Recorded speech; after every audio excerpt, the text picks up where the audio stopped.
এত লম্বা কবরের জিন্দেগি কেমনে পার হবেন বলেন তো?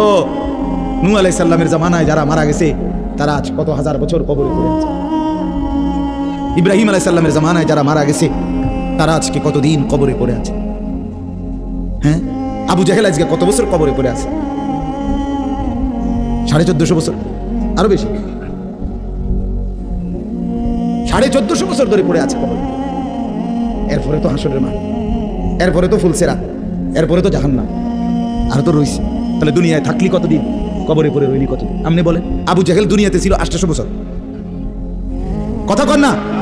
আবু লাহাব দুনিয়াতে জীবিত ছিল 900 বছর, তো কবরে আছে কত বছর? তো বাচ্চা কয় বছর? নাহলে 60 বছর, নাহলে 70 বছর, ঠিক কিনা বলেন? তাহলে দুনিয়ায় ছিলি কতদিন, কবরে আসত কতদিন? আচ্ছা, এই কথাই এখনই মনে হইল।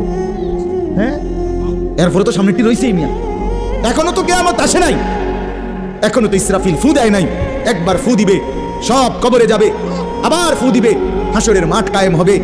আবার হাসরের মাঠের একদিন, খোদার কসম এই কোরআনে আল্লাহ বলছে, হাসরের ময়দানের এখন একদিন, প্রতি একটা দিন কয় ঘন্টা?